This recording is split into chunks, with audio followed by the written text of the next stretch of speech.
Voltamos a estar na sua companhia para lhe trazer mais um médico de família. No programa anterior falámos sobre gravidez e saúde.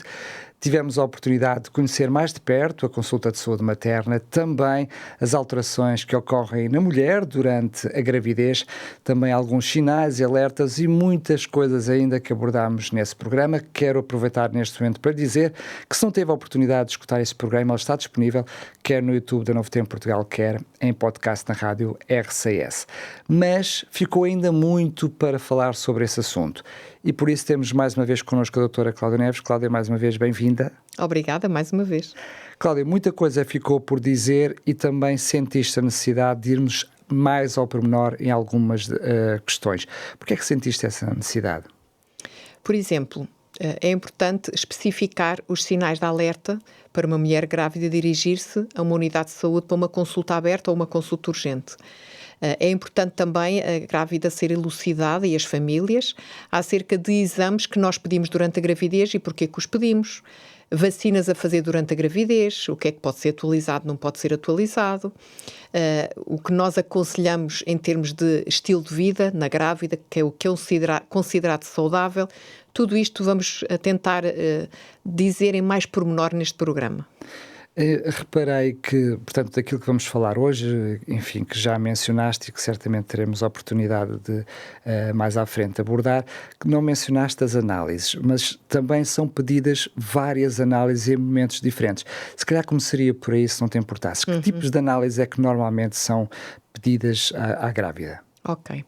Quando nós pedimos exames em qualquer consulta, não só na consulta de saúde materna, tem que ter um porquê. Mesmo quando dizemos assim, é de vigilância, mas porquê que eu peço esta, porquê que peço aquela, porquê que não peço a outra? Na gravidez, todos os exames que nós pedimos normalmente são análises ao sangue e à urina e são as ecografias obstétricas.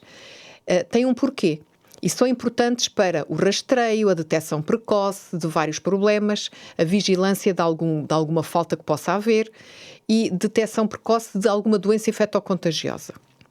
Normalmente, de uma forma simplista, numa gravidez que esteja a decorrer bem e saudável, são 3 períodos de análises, uma vez em cada trimestre, e também uma ecografia obstétrica uma vez em cada trimestre. As primeiras análises devem ser feitas entre as 11 e as 13 semanas. Gostaria aqui de salientar que quando a gravidez é planeada, já se foram feitas algumas análises antes da gravidez. Por exemplo, a determinação do grupo sanguíneo é importante, ver como é que estão os valores da hemoglobina no sangue, o açúcar e o despiste de algumas doenças infectocontagiosas. Quando a grávida vem à primeira consulta, são-lhe pedidas as análises do primeiro trimestre. Algumas pode já não ser necessário pedir porque já foram feitas na pré-conceição. Claro. Uma delas, por exemplo, o grupo sanguíneo. Depois, normalmente são pedidas análises no segundo trimestre. Pode ser necessário, se a mulher não for imune, por exemplo, à rubéola, uma entre as 18 e as 20 semanas. E todas as mulheres têm que fazer análise entre as 24 e as 28 semanas. No terceiro trimestre, entre as 32 e as 34 semanas, são pedidas mais análises. Quando falamos de análises, em qualquer laboratório, ao sangue e à urina. São várias as patologias que são rastreadas. Importante, por exemplo, vigiar, como já falámos, a hemoglobina, ver se a mulher está com anemia, porque pode acontecer e acontece muitas vezes, sobretudo a partir do segundo trimestre. Então, hemograma, uma das análises que se pede logo no primeiro trimestre. A seguir, o rastreio da diabetes gestacional, um tipo de diabetes que pode surgir na gravidez. Faz-se logo nas primeiras análises o valor da glicose em jejum. Até 92 normal, 22 ou mais já é diabetes gestacional. Não é necessário voltar a fazer um rastreio porque já está o diagnóstico logo no início. Se por acaso a mulher tiver diabetes gestacional, é referenciada para uma unidade hospitalar, consulta de obstetrícia. Se esse valor for inferior a 92 mg por decilitro, no segundo trimestre, entre as 24 e 28 semanas, volta-se a fazer um rastreio da diabetes gestacional. Mas a análise aqui é diferente. Em vez de ser só avaliada a glicose em jejum, é avaliada a glicose em jejum, depois dá-se uma dose standard à mulher a beber, que é de 75 gramas de glicose em água, e depois volta-se a avaliar a glicose 1 hora depois e 2 horas depois. E juntando estes 3 valores, temos valores que são considerados normais, um alterado, diabetes estacional. Esta análise feita entre as 24 e as 28 semanas. Importante também despiste de outras infecções, como a toxoplasmose, a rubéola, citomegalovírus. São também feitas antes da concepção e também na primeira avaliação das análises, assim como hepatite B, HIV e sífilis. HIV, eu penso que sabem, o vírus da imunodeficiência humana. Claro. Outra análise que é muito importante, como eu já falei, é a determinação do grupo sanguíneo, se a mulher ainda não souber, e do fator RH. Porquê? Porque isso pode determinar ou não a necessidade da mulher fazer uma determinada vacina, a imunoglobulina anti-D, se for RH negativo, depois mais no final da gravidez. Normalmente, estas análises também incluem a análise à urina, e não só para despistar alguma alteração na urina, mas para também de infecção urinária. Ou seja, além da urina tipo 2, pedimos muitas vezes, nas análises da grávida, a urocultura, que é mesmo uma pesquisa, ver se tem alguma bactéria, e se tiver uma bactéria, ou seja, uma infecção urinária, quais os antibióticos a que essa bactéria é sensível, quais antibióticos podem matar essa bactéria. Porquê? Porque na gravidez é muito frequente a chamada bacteriúria assintomática, ou seja, a mulher ter bactérias na urina e não sentir, não ter as queixas típicas de infecção urinária. O ardor a urinar muitas vezes, dor ao fundo da bexiga. Então, na gravidez é essencial despistar sempre infecções urinárias, porque uma infecção urinária na grávida não tratada ou que evolua sem ser tratada durante muito tempo pode dar outras complicações, até ameaça de parto prematuro. Claro que se a mulher tiver outras doenças antes de engravidar ou, entretanto, tiver algum outro problema, pode ser necessário pedir mais análises do que estas. Estas são as standard nas chamadas gravidezes que decorrem sem problema nenhum. Falaste logo no início do nosso programa de um dos aspectos importantes também é a questão da vacinação, mas eu até vou mais longe na pergunta que te vou fazer, porque muitas vezes a dúvida já não é só em relação à mãe, se devo ou não tomar esta vacina porque estou grávida, mas também as dúvidas surgem que vacinas podem ou não afetar o bebê, se é de imunidade, se o bebê fica imune ou não. É muita dúvida, muita confusão e normalmente leva muitas mães ao centro de saúde apenas uma coisa tão simples como saber se pode ou não tomar determinada vacina. O que é que nos podes dizer? Ok. De uma forma geral, durante a gravidez, as vacinas que sejam por vidros atenuados ou fragmentos dos micro-organismos podem ser administradas. Estamos a falar das gripes e por aí fora. Não podem ser administradas, já explico as quais. Okay. Não podem ser administradas vacinas de vírus ou bactérias vivos, por assim dizer. Claro que todas estas informações nós estamos aqui a dizer, agora aqui um bocadinho um parênteses, estão disponíveis normalmente em vários sítios, no Boletim de Saúde Materna, o livrinho que é facultado logo na primeira consulta de gravidez. Conhecido como o Guia das Grávidas, não é? Chama-se mesmo Boletim de Saúde Materna. E também está facultado, cada unidade de saúde normalmente disponibiliza folhetos, panfletos, que realmente têm todo este tipo de informação, incluindo a vacinação. E podem ir também ao site da DGS, que tem muita informação sobre a gravidez e respostas a perguntas frequentes. Relativamente à vacinação, há uma que é administrada sempre, que é a chamada TDPA, que é da tosse convulsa, tétano e difteria. Mesmo que as mulheres tenham tido já esta vacina noutra gravidez ou antes da gravidez, têm que ser vacinadas novamente. Porquê? A tosse convulsa é uma doença infecciosa do aparelho respiratório, provocada por uma bactéria. E as crianças até aos 2 meses, os bebés mais pequeninos, são mais vulneráveis à tosse convulsa. No entanto, a vacinação do bebé não pode ser feita antes dos 2 meses, não é segura. Assim, a vacinação da mãe leva à produção de anticorpos que passam para o bebé e ele já fica imune até aos 2 meses, fica mais protegido quando a mãe é vacinada. Esta vacina, idealmente, é administrada entre as 20 e as 32 semanas de gravidez. Normalmente, a sua equipa de saúde, o enfermeiro de família, planeia também esta administração. Esta vacina pode ser administrada em simultâneo antes ou depois da anti-D, a tal imunoglobulina anti-D que é administrada às mulheres que têm um grupo de sangue RH negativo. Temos também a vacina contra a gripe, que é sazonal, normalmente é administrada nos períodos de outono e inverno.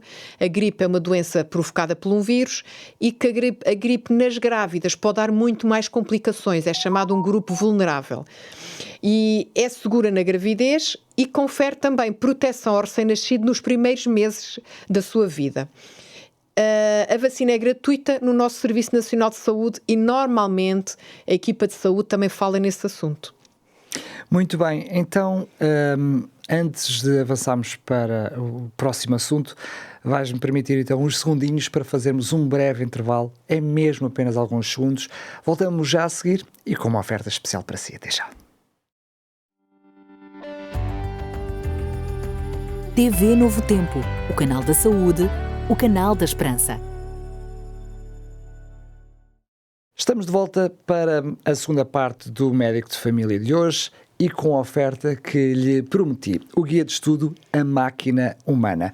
Um guia de estudo muito completo, cheio de dicas, muito pormenorizado e com algumas dúvidas bastante frequentes de quem quer ter um estilo de vida saudável. Está tudo aqui, é totalmente gratuito, é uma oferta especial para si e para a sua família. E o que tem que fazer para receber este guia de estudo totalmente gratuito?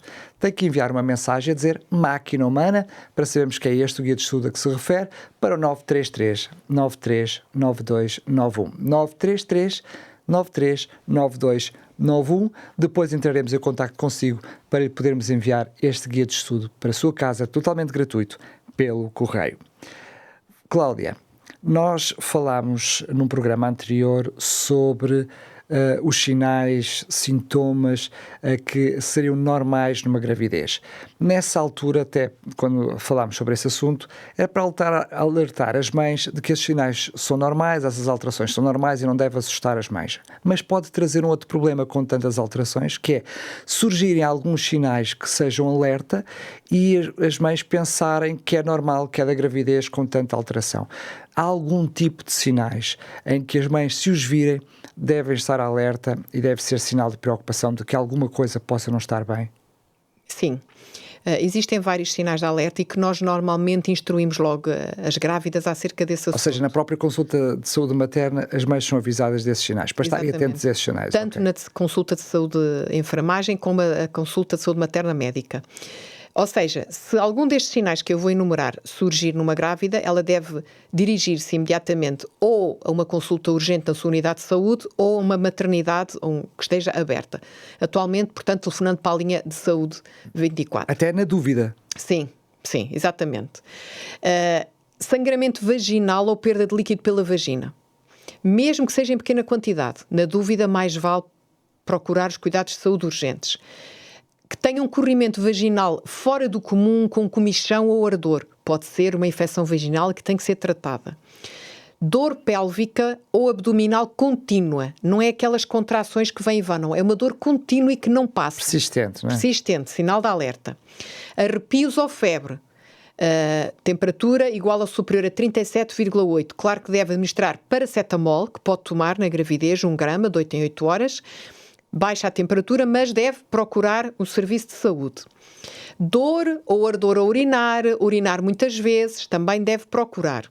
Vômitos persistentes, não são aqueles vômitos comuns no primeiro trimestre, não, é vômitos persistentes que a mulher não consegue nem ingerir alimentos, está sempre a vomitar. Dor de cabeça forte ou contínua. Perturbações da visão, elevação da sua tensão arterial. A mulher sente que está diferente, vai avaliar e tem tensão alta. Motivo de alerta. Aumento acentuado do peso num curto espaço de tempo. Ela nota, isto pode acontecer muito no final da gravidez, com a retenção de líquidos, por mau funcionamento renal, por aí fora. Mas normalmente a mulher também nota inchaço anormal no corpo, não é? E isso nota-se até no próprio pés. peso. O próprio peso exagerado e, claro, o inchaço repentino, tudo isto é um sinal de alerta. E a diminuição dos movimentos fetais. A mulher já conhece o ritmo de movimentos do seu bebê e começa a notar que está diferente. A percepção dos movimentos fetais normalmente é a partir do segundo trimestre. Claro que é mais tardio na primeira gravidez e é depois das 18 semanas e nas gravidezes seguintes, a partir das 16, as mulheres já sentem os movimentos fetais. Claro que o padrão de movimento de cada bebê é único, mas normalmente quando após uma refeição a mulher se descansa, se senta ou se deita ou quando vai dormir, é quando sente mais esses movimentos fetais. Estes movimentos aumentam progressivamente em termos de intensidade e de sensibilidade a eles até às 28 semanas e depois estabiliza. Porquê? Porque o próprio bebê passa a ter menos espaço para se mexer. Portanto, a partir das 28 semanas é normal estabilizar estes movimentos fetais. No entanto, a diminuição dos movimentos fetais, claro que é uma preocupação para a mulher. E acontece muitas vezes uma mulher vir aflita. Fica assustada. Que Exatamente. Olha, eu deixei de sentir o meu bebê. Não está bem. E já me aconteceu há pouco tempo, uma senhora que veio a chorar. Por favor, veja se está tudo bem. Só para ver se está tudo bem. E claro que alivia a ansiedade só nós pormos ali o Doppler fetal e a mulher ouvir os batimentos cardíacos. Claro que por vezes existem determinadas condições ou circunstâncias da mulher ou fora dela que podem levar a esta diminuição da percepção dos movimentos fetais. Por exemplo, uma primeira gravidez, é normal demorar mais a sentir os movimentos fetais, ser mais tardiamente, como já vimos, só depois das 18 semanas. Mulheres que tenham excesso de peso têm menos esta sensibilidade. Mulheres que fumam, tabagismo. Mulheres que estejam a fazer um jejum prolongado, que não comam há muitas horas, também diminui essa sensação dos movimentos fetais. Depende da atividade da mãe e da posição em que está. Depende da toma de determinadas substâncias, sejam sedativos, medicamentos, seja álcool, também altera os movimentos fetais. O stress ou a ansiedade maternos também diminui os movimentos fetais. A posição da própria placenta, que isso é determinado, é visualizado nas ecografias, mas se uma placenta é anterior, é normal a mulher sentir menos movimentos fetais. A própria posição do bebê, se estiver de costas, e, claro, a quantidade de líquido amniótico que tenha realmente dentro do útero desta mulher.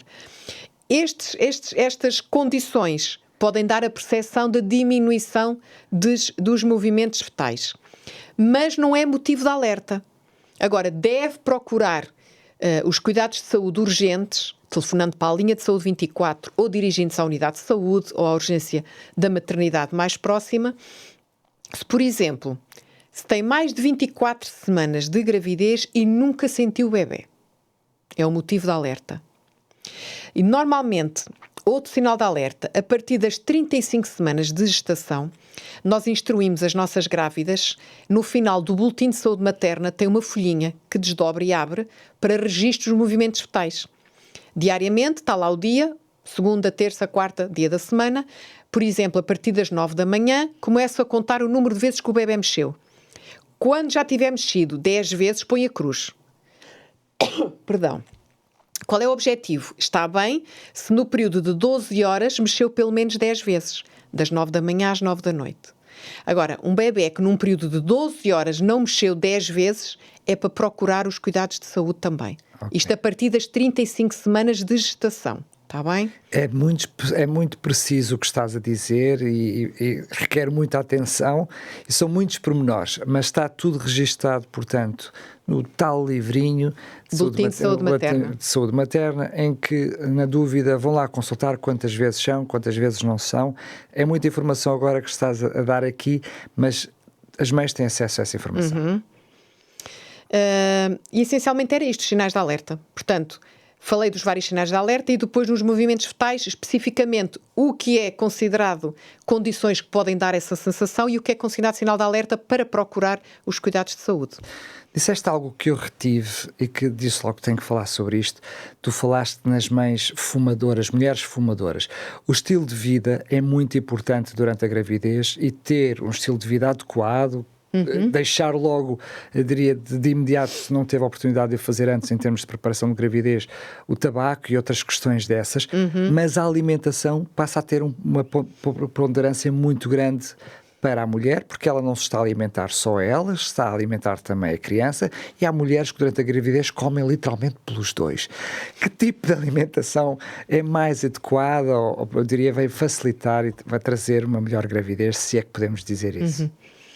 Eu posso até dizer que a alimentação da grávida já vai começar a determinar o futuro de saúde daquela criança. O que é substancial, que estás a dizer. É verdade, é muito importante. Aquilo que comemos ou não durante a gravidez já determina, em alguns aspectos, a saúde da criança que nós vamos ter. É essencial uma alimentação saudável, que já vamos especificar, variada, evitar alimentos prejudiciais e não tem que comer pelos dois, não tem que duplicar a quantidade. Está bem? Isso é importante. Importante incluir sempre os cereais. Quando falamos dos cereais é sempre trigo, arroz, milho, centeio e os seus derivados. De preferência integrais. E os seus derivados, claro, o pão, as massas. As leguminosas, ervilhas, feijão, grão, favas, os vegetais, os frutos. Claro, naqueles que não são vegetarianos, ovos, leite, a carne e o peixe magros de preferência, evitar as gorduras mais prejudiciais. Isto tudo está mesmo também no site da Direção-Geral de Saúde. E a bebida de eleição deve ser água. Nem bebidas alcoólicas, nem refrigerantes. Água.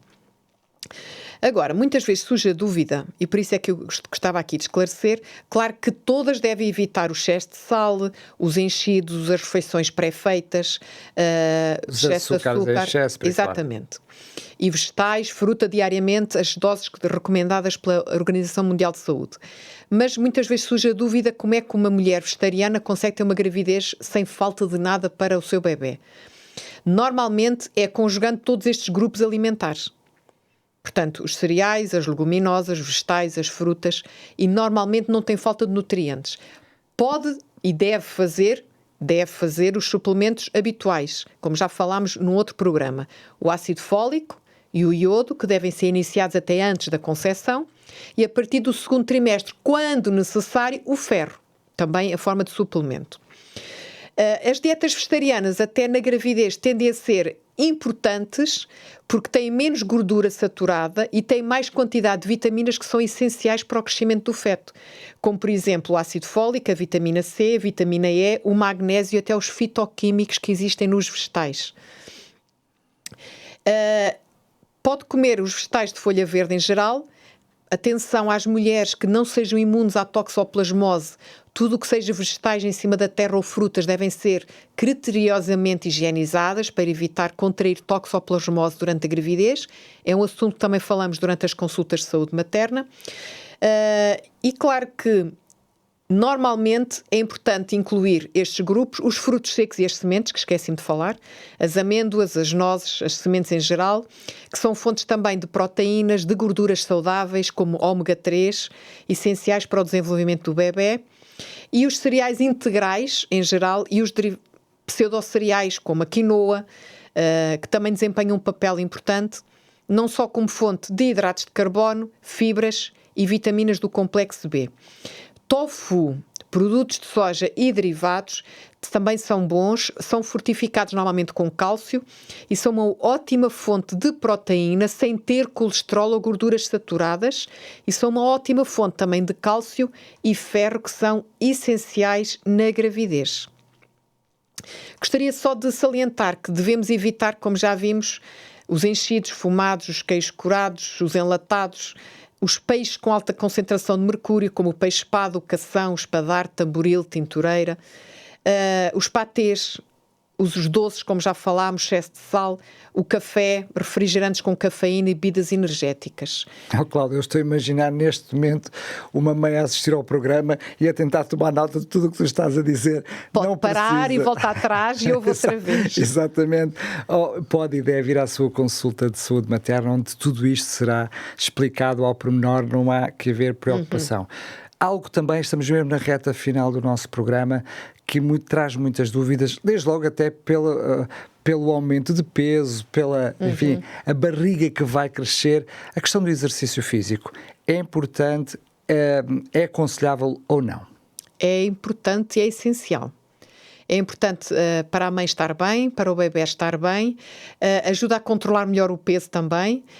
ajuda a reduzir as dores, as contraturas que as mulheres têm na zona da bacia ou na zona lombar, associada ao próprio crescimento do bebê, menor risco de hipertensão, diabetes da gravidez, de partos prematuros, maior probabilidade de ter um parto por via normal vaginal, melhor recuperação do pós-parto, do humor, menor risco de depressão e por aí fora. Portanto, atividade física adequada a cada tipo de grávida e normalmente na consulta também o médico ou a enfermeira aconselha o tipos de atividades que pode fazer e que não deve fazer. Faço-te uma última pergunta, até porque muitas vezes surge a dúvida e há falta de coragem muitas vezes de abordar este assunto com o médico de família, a médica de família, que é a questão das relações sexuais. Há algum problema? Pode, não pode e em que condições? Pode ter relações sexuais, posições que sejam confortáveis para ambos, para o casal, tanto para o homem como para a mulher. Existem algumas situações que não podem ter relações e que normalmente são instruídos pelo médico.